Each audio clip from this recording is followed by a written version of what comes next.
rule-based active shooter drills. Never thought I'd have to sign something like this, but we do. We thank you.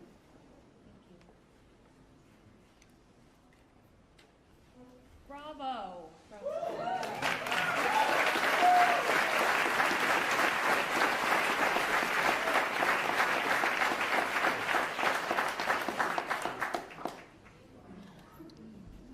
Keep it going, boss. Thank you.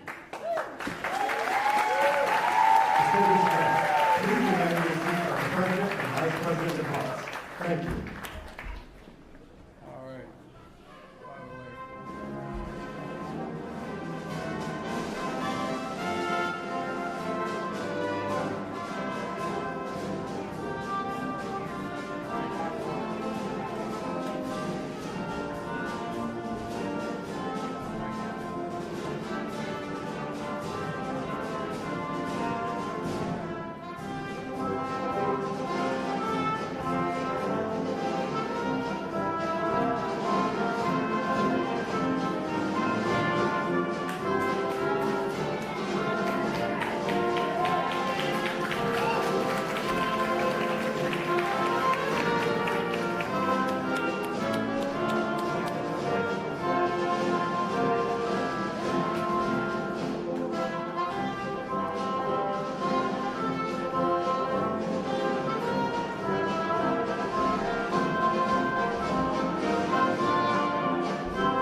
how you made this. I know, I But really. we're all talking to each other to make sure that we all. This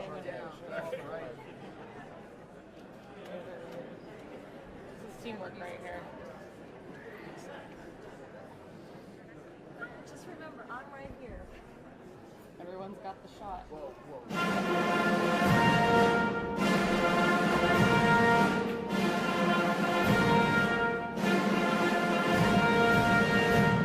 Distinguished guests, the President of the United States, accompanied by the Vice President of the United States, Birmingham, Alabama Mayor Randall Woodfin and Sari Kaufman.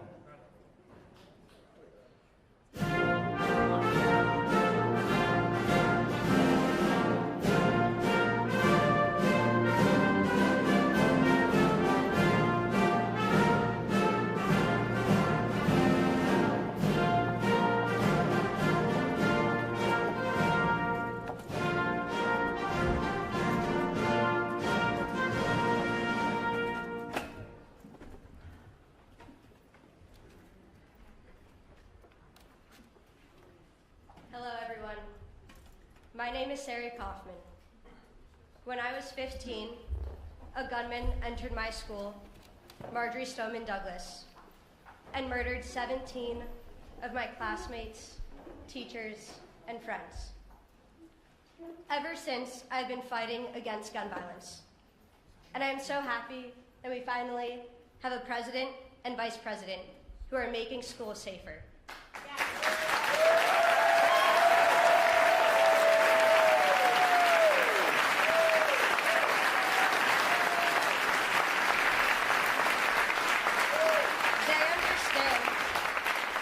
They understand that gun violence and the fear of gun violence impacts every community.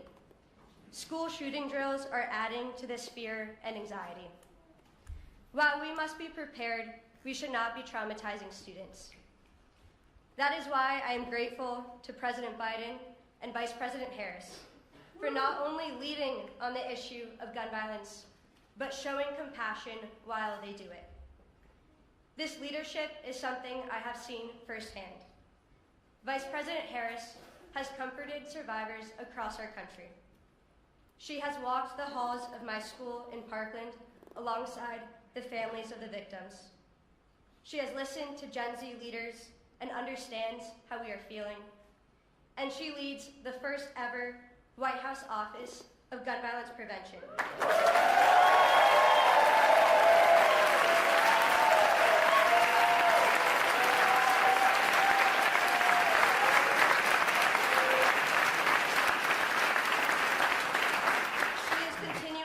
Life's work fighting for the safety of all of our communities.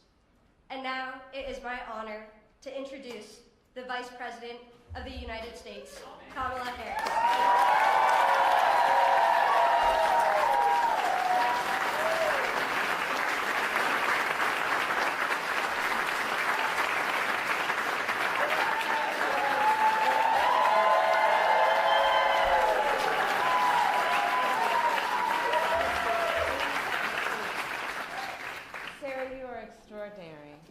You are right. I have been traveling our country for many years, meeting with extraordinary heroes, and you are really an extraordinary leader. And when I look at you, I know the future of our country is bright. Thank you, Sari.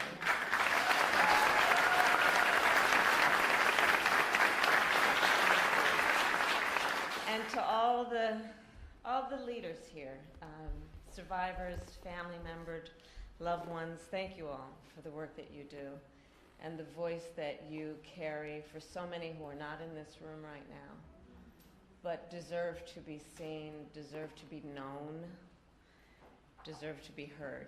I thank you all for all that you do to sacrifice your time and your hearts to give what you give to so many.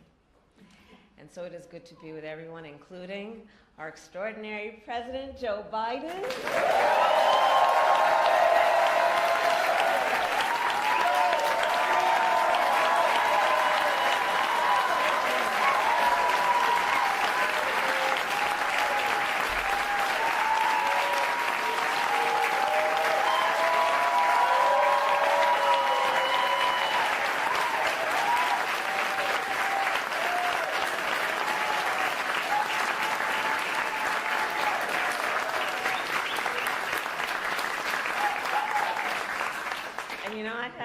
have the great blessing and fortune to work alongside our president. And wherever we are together, whether the cameras are in the room or not, he cares about the American people. He loves the American people. And he, in his leadership, so much of his leadership is always about fighting for the dignity of all people and understanding the pain that many might experience and what we must do as leaders to alleviate that pain. And I thank you, Mr. President, for all that you are.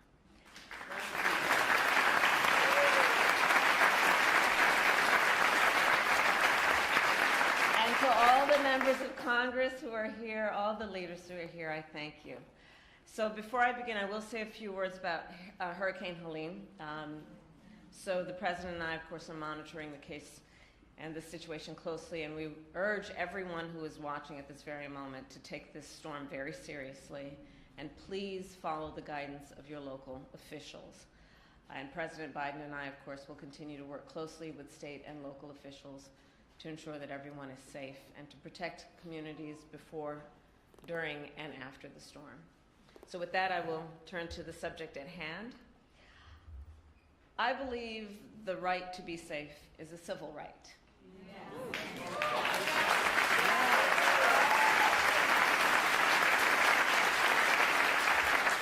And that the people of America have a right, then, to live, work, worship, and learn without fear of violence, including gun violence. And yet, our nation is experiencing an epidemic of gun violence. I'm telling a bunch of leaders who know. Today, 1 in 5 Americans has a family member that was killed by gun violence. Gun violence is now the #1 cause of the death of children in America. Not car accidents, not cancer, gun violence. The #1 cause of death for the children of America. And this is the result of many, many issues, including mass shootings and school shootings that are too frequently occurring in our nation. And it is, of course, the result of everyday gun violence, which occurs in cities and neighborhoods and towns across our nation. And we know that the prevalence of this violence causes trauma that is far too often undiagnosed and untreated.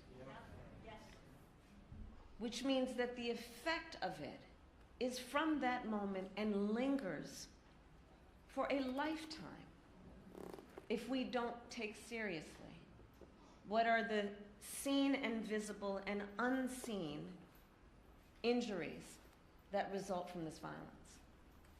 Over the years, I've held the hands of far too many mothers and fathers to try and comfort them after their child was killed by gun violence. And let us all agree, it does not have to be this way. We know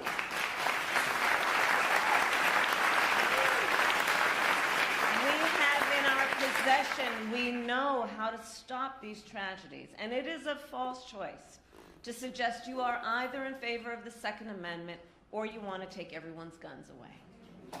I am in favor of the Second Amendment, and I believe we need to reinstate the assault weapons ban.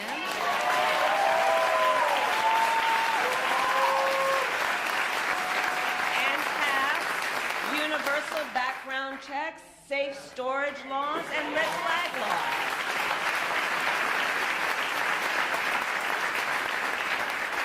When we took office, we promised to take on the crisis of gun violence.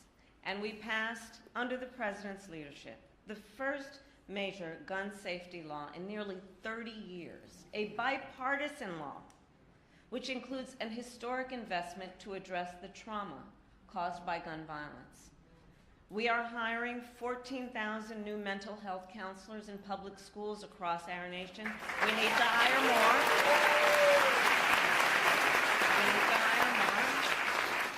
But it is the single largest investment in student mental health in history. And for as much as we have accomplished, more must be done. We need more leaders. We need more leaders like the leaders in this room, in Congress, who have the courage to take action, to stand up to the gun lobby, and to put the lives of our children first. Last week,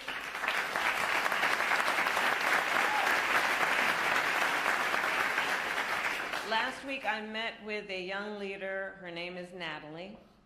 She's a 15-year-old student at Appalachia High School and a survivor of gun violence. When we met, Natalie was still wearing bandages, and she is extraordinarily brave. And so on behalf of her, on behalf of all the survivors that we have lost, let us continue to fight to end the epidemic of gun violence and to keep our communities and our children safe. And now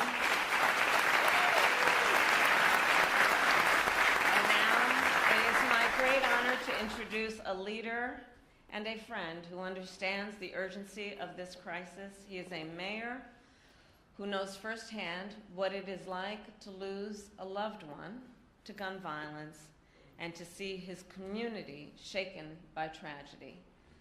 A dear friend who is not only a local leader, but a national leader. Please welcome Mayor Randall Woodfin.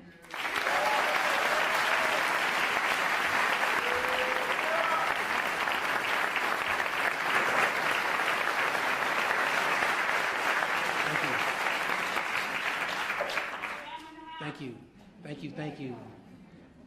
Thank you, everyone, and thank you for the introduction, Madam Vice President. As stated, my name is Randall Woodfin. I am honored to serve as mayor of the city of Birmingham, Alabama. I want you all to know that I am not here representing myself. I am here representing the 200,000 residents I serve. Gun violence. Gun violence is what I would say, very personal to me.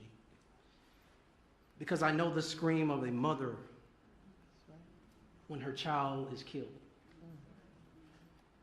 I know that because I heard it from the voice of my own mother when my brother was killed by gun violence.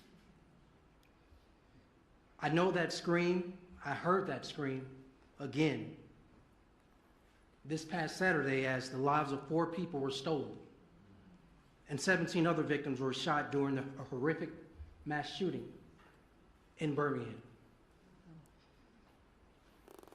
Saving lives. Saving lives should not be partisan. That's right. Saving lives should not be Democrat or a Republican thing.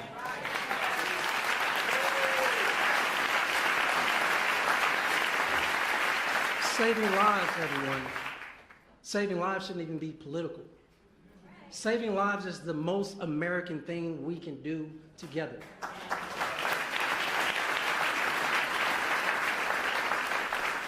And so we've been working with our U.S. Attorney, with the Justice Department, to get machine gun conversions, like Glock switches, off our city streets. But still, my community, and I imagine other communities, are still finding the use of these devices at crime scene after crime scene. And so that is why I'm grateful to our president. That is why I'm so grateful to our vice president as well, who today are taking more action to help people not only in Birmingham, but across our country. Today, we work to loosen the grip that gun violence has on our communities. I know firsthand what it means to have a president who is not only a partner, but a friend to community and cities.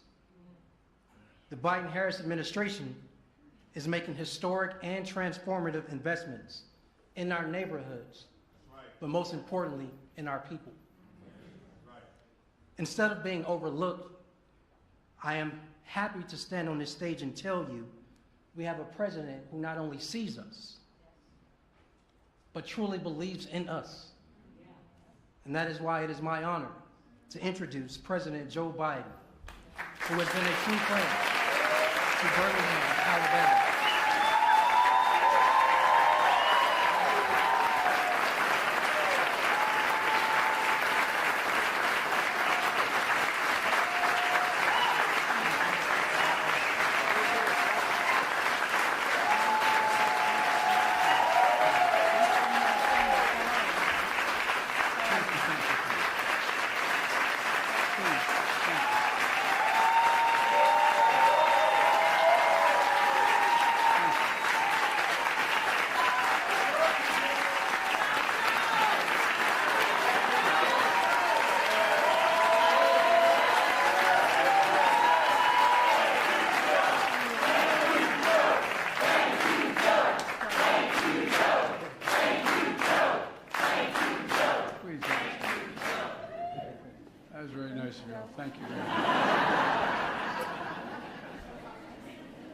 Congressman, thank you for your introduction.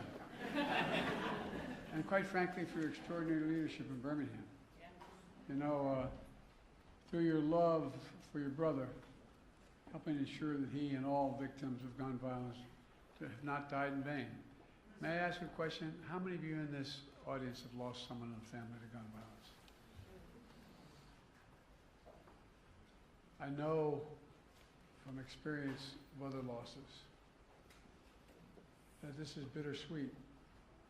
We want us to be doing this, but it brings back the very moment it happened, no matter how long since it's occurred. You're here and you remember.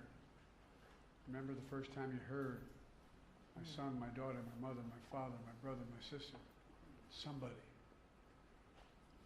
you lost. I know the feeling in a different context, and it's heartbreaking. So thank you for the courage to be here. I know the intensity of your feelings, but thank you, because it really does require to relive the moment it occurred. And that's tough. And I don't think people who haven't been through the loss of someone through an accident or through violence fully understands it until it happens. And I hope that doesn't happen to the rest of you in any circumstance. So thank you Sari, for sharing your story, and your classmates, your teachers, your friends in Parkland. You know, an extraordinary courage inspires a nation, and we stand with you, for real. Quite frankly, you inspired me when I met many of you after that tragedy. Before I begin, let me speak to our preparedness, then very briefly for the hurricane. Helena, we're expecting a catastrophic storm. Winds and flooding throughout the southeast, starting in Florida right now. Kamala and I have been briefed and spent many hours with FEMA, including recently. Ambassador Griswold is on the scene tomorrow. I've directed FEMA to work with the state partners to take proactive measures to ensure the communities in Florida, Georgia, North Carolina, Alabama, Tennessee, South Carolina, and other states have the support and resources they need. That includes improving pre-landfall emergency declaration requests from the governors of Florida, Georgia, North Carolina, and Alabama. In my direction, more than 1,000 federal personnel have already been deployed to those areas. We have search and rescue teams, medical teams, power restoration teams, generators, water, food, on the ground and ready to support families throughout the coming days. But let me say this, everyone needs to take it seriously, extremely seriously. The potential storm surge is well beyond the immediate path of the hurricane, could be significant and deadly. You know, for you and your family's sake, I urge everyone in and near the path of the hurricane to listen to local officials and follow evacuation orders and be when told to do so. You remember 2 years ago, just 2 years ago, 150 people were killed when the surge was only 14 feet. Now the surge is expected to be up to 20 feet. 20 feet. So take this seriously. From the bottom of my heart, please take it seriously, anybody listening to this. And because, anyway, the tendency is to say, I can do this, but you can't. 20-foot storm surge, you can't. Folks, now for the reason we're here today. I want to thank Vice President Harris and members of our cabinet, members of the Congress, including Birmingham's extraordinary Congressman Terry Sewell. Sari, stand up. Stand up.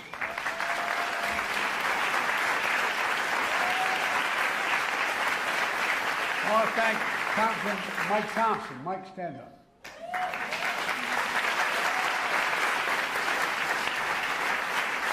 And a good friend, one of the brightest people I know, Jamie Raskin. Jamie, stand up.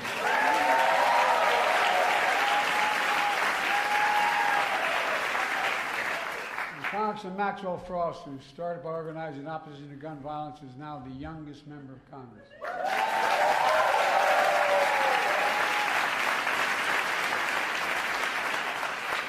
Even when I was the second youngest senator in history, I never had that much hair.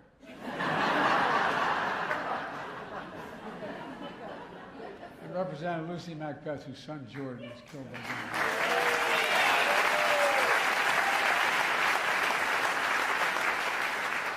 Thanks, Lucy. Thanks for being here. I know events like this are difficult. Look, folks, I want to thank you for the courage, and I also want to thank the chiefs of police and sheriffs, to all the advocates and allies, and especially to the survivors and families, many of whom I've met with. Jill and I have gotten to know some of you very well over the years. Thank you for being here. With absolute courage, you've turned your pain into purpose. That's what it's all about, turning your pain into purpose. Your loss into determination, your anger into commitment, and the power of a movement of saving lives. That's okay. Babies rule in my house. Don't worry about it. This past Monday, the FBI released data showing how crime is down in America. The year before we came to the presidency, we saw the biggest increase in murder rates on record. Last year, we saw the largest decrease in murder rates nationwide.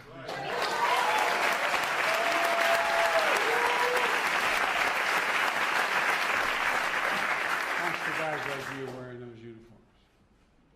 The homicide rate in 2023 was 16% below the year before we became president and vice president. In the first half of 2024, in large cities across the country, homicide rate dropped another 17%. Last year, we also saw the lowest rates of all violent crime in more than 50 years. Murder, rape, aggravated assault, robbery all dropped along with burglary, property crime. It matters. And together we're making clear, if you want to talk about reducing crime and violence in America, you need to talk about guns in America.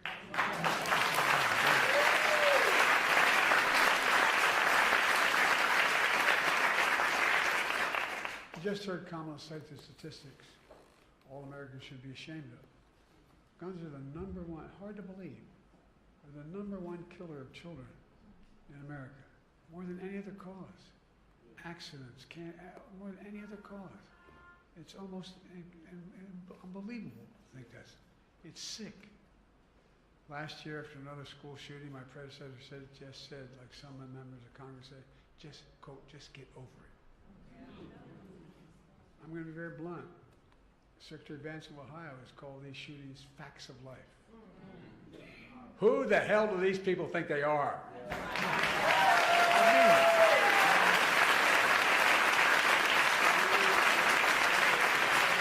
Think about it. The only industry that is exempted by law from being investigated and being dealt with is the gun industry. Imagine had that be the case with the tobacco industry. What cancer would be like. I mean it sincerely. Think about this. This time last year, we stood in the Rose Garden and launched the first ever White House Office of Gun Violence Prevention.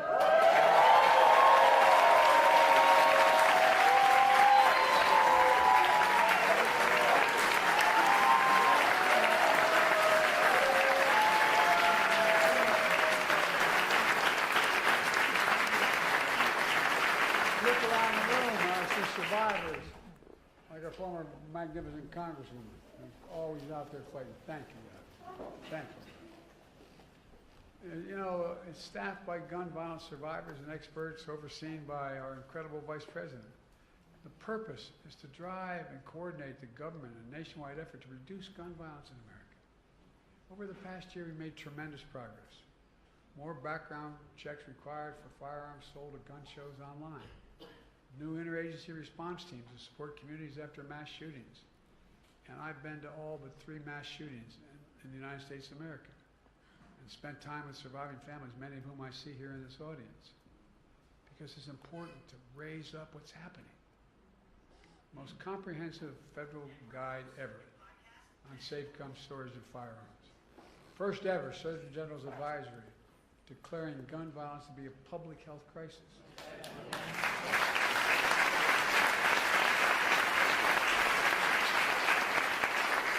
Parenthetically, as I travel the world with other world leaders, they ask, do you really have do you say you have a public health crisis with gun violence? Well, today I'm proud to announce a new executive order. That's going to do 2 additional things. First, the executive order will establish a new federal task force on emerging firearm threats. Previously, my administration took action to crack down on private manufacturers of firearms, including kits of so-called ghost guns. This is probably the only audience knows what ghost guns are. Yeah, that's right. They don't have to have a serial number. Guns don't have serial numbers. It's hard for them to track back to the shooter and hold them accountable when something happens. Today, we're taking the next step. Our new task force will address 3D printed firearms. And for those listening, everybody in this room knows what that is. But they actually can produce a plastic firearm with a 3D printer. That, magnetometers can't detect these, or they don't have a serial number. This task force is all going to tackle machine gun conversion devices mentioned by the mayor. Devices that illegally turn semi-automatic weapons, including handguns, into fully automatic machine guns that can fire up to 20 bullets in 2 seconds. 20 in 2 seconds. These devices are already illegal under federal law and can be made on a 3D printer for just 40 cents in less than 30 minutes and sold for as little as $20. The local law enforcement in cities across the country tell me the streets are flooded with machine gun conversion devices. Isn't that right, Captain? Because the parts are small, cheap, and easy to make. The impact of these devices is devastating. Just this weekend, a machine gun conversion device was found at the scene of a mass shooting in Birmingham. I can tell you. Over 100 shell casings. 100 shell casings are found, including 4 killed and 18 injured. The community shattered. Enough. Within 90 days of our task force, will send me a risk assessment and a strategy to address these emerging firearm threats. It's about sending a clear message. Don't worry about the babe. It's okay.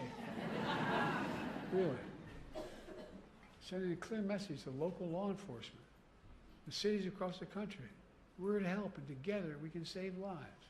Look, the second part of this executive order relates to active shooter drills in schools. You know, it's a good thing, but people don't, you all understand, many of you in here, but the psychological impact that has on a child. You know, I'm old enough, we used to have drills for, duck and cover for nuclear devices. But guess what? Now we're talking about kids know what's happening. Yeah. Kamala just talked about the worry of parents and the stress and fear of students have when they're told to participate in active shooter drills. The lack of guidance today on how to prepare students while minimizing the trauma of active shooter drills is unacceptable. So today I'm directing the members of my cabinet to return to me within 110 days with resources and information for schools to improve active shooter drills, minimize this harm, create age-appropriate content, and communicate with parents before and after these drills happen so they know what's going on.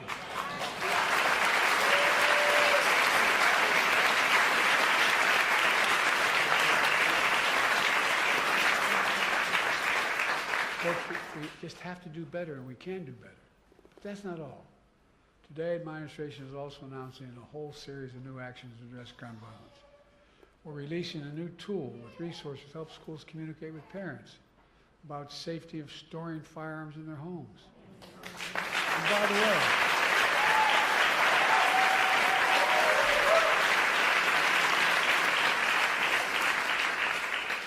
I, along with Diane Fine, is the guy that passed the first assault weapons ban.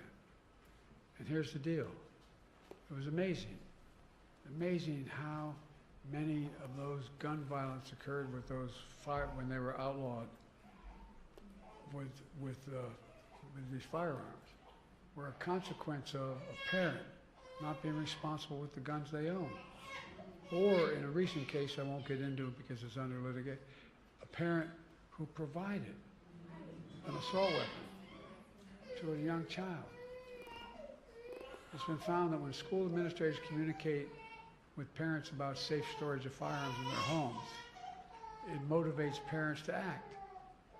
We're awarding $135 million on top of the $238 million we've already awarded last year to 48 states for crisis intervention.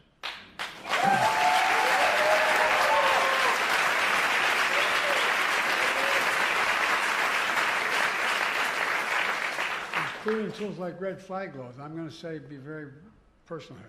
My son was Attorney General of the first state in the nation to institute that statewide. Temporarily removing firearms from those who are a danger to themselves and others. Yes. Right. Well, it's important. We're awarding an additional $85 million to 30 community violence intervention programs on top of the $200 million We've already invested in these programs.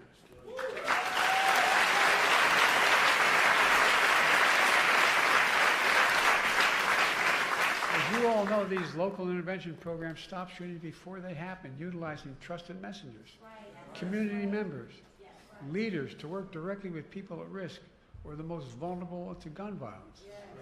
And folks, all these new actions build on the historic steps we've already taken since I took office to address gun violence in America. Through the American Rescue Plan, which, by the way, not a single one of the opposition voted for. I don't say that for political, I say that to make sure people understand it's not costless to do that.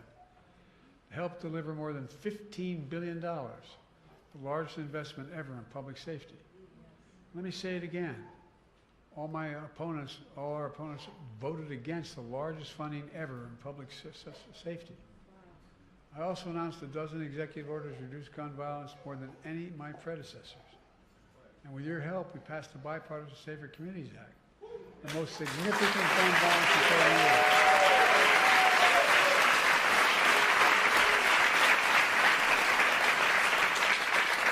And so many things because we had a first-rate prosecutor who had incredible experience dealing with these. Among many things is strengthened background checks for anyone under the age of 21 seeking to purchase a firearm. Since we implemented the background check system last year, we've kept almost 1,000 guns out of the hands of people under the age of 21. But folks, the law also invests over $1 billion, the largest one-time ever investment ever in seeking to deal with mental health issues in our schools.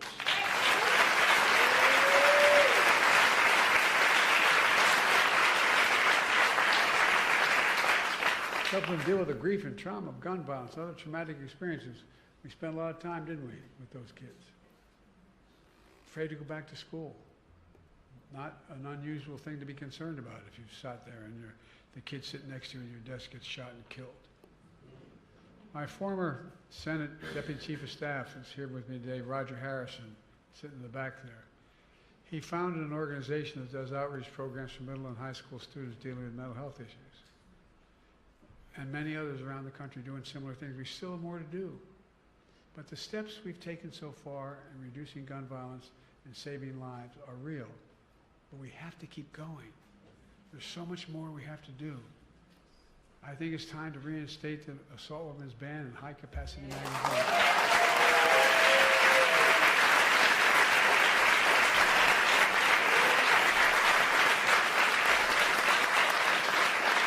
When I was a senator and I introduced the first effort to ban those weapons, I literally was walking through the swamps of in southern Delaware, down in the area where the swamps and ridges are. There was a guy fishing, and he looked at me and he said, "Biden, what the hell are you going to take my gun for? What are you take my assault weapon?" He was fishing. And I said, "True story." And I said, "You need that?" He said, "Yeah." I said, "You must be one hell of a lousy shot." And I don't see a lot of deer running around here wearing Kevlar vests. So, well, that's not, why do you have it? Well, I hunt. You hunt like hell. Look, it's time we establish universal background checks. Universal. And require safe storage of firearms. I mean it. Start holding parents accountable for being negligent. By the way, if you pulled up here wherever you parked and left your key in your car, and a student steals the car and gets in an accident, you are held responsible. Why in the hell would not that be the case if you lived a gun case open? I mean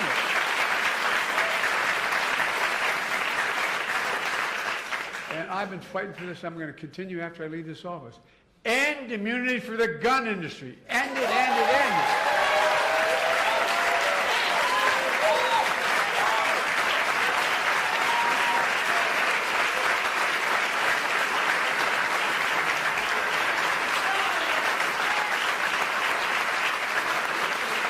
Look, folks, I taught constitutional law for years, constitutional law. Never was the Second Amendment meant to be absolute. Back when it was passed, you could not own a cannon. No, I'm not joking. People like the liberty of Americans is water with the blood of patriots. Like hell. I'm serious. Think about it. Think about it. It was never absolute. Never, never, never, never. It's time we increase funding for the Bureau of Alcohol, Tobacco, Firearms, and Explosives.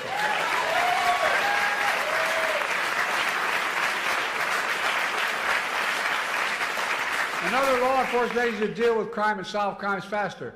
We get a lot of heat from the other guy. She gets a lot of heat from the other guy talking about we're not helping. We're the ones funding cops. We're the ones funding these things. It's time to increase funding to help victims of crime and support community groups helping and hurting people hurting from gun violence. I really mean it.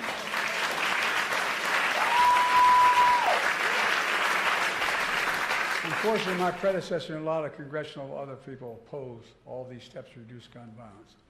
Instead, they tried to stop the crackdown on ghost gun kits, by the way. Well, that's a real big deal. I mean, we can't deny the Second Amendment right. Give me a break. If they got their way, criminals could traffic guns and commit crimes. Congressional opponents are trying to defund the Office of Gun Violence Prevention. There's an amendment to defund the Office of Gun Violence Prevention. Bless me, Father, as we say in my church. They attack the FBI and want to abolish the Bureau of Alcohol, Tobacco, and Firearms and Explosives. By the way, that's written out, which is responsible for fighting gun crimes.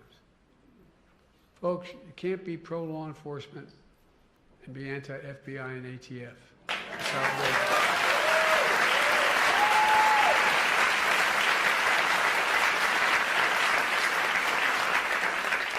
Well, that's why we're here today, and why this is so important. We need your help in fighting and standing up to the gun lobby, gun manufacturers, the politicians who oppose common sense gun legislation. Because whether you're a Democrat or Republican or Independent, we all want our families to be safe.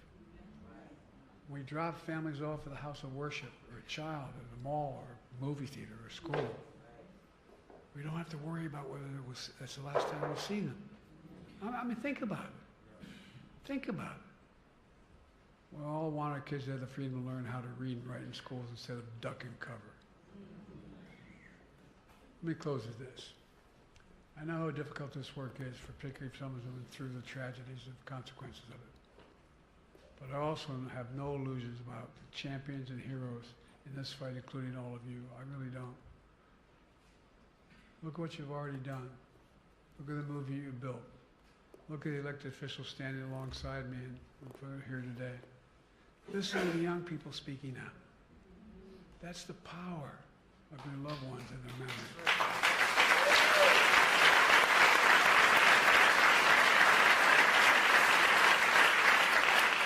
And that's the power of this movement. It's the power of America. We just have to keep going and have faith in who we are. Ladies and gentlemen, we're the United States of America. There is nothing beyond our capacity. Nothing, nothing, nothing. I mean that. I swear to God, I know I look like I'm only 40, but I'm 100 years old. I've been around a long time. I really mean it. There's nothing beyond our capacity. We're the only nation in the world, as a student of history, I can tell you, that's come out of every crisis stronger than when we went in. And we got to come out stronger now. Now I'm going to sign this executive order. Thank you. Thank you.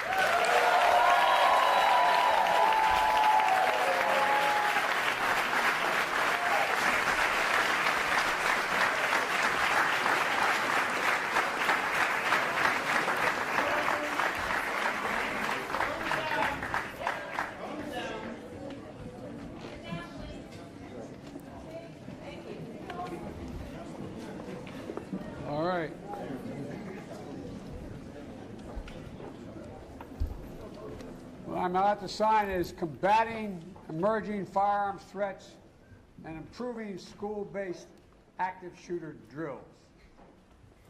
Never thought I'd have to sign something like this, but we do.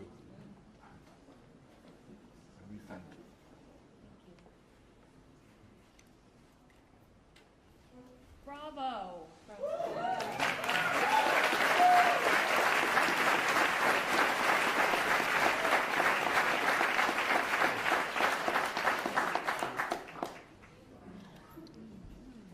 Keep going, boss. Thank you. Distinguished guests, please unanimously receive our President and Vice President's applause. Thank you.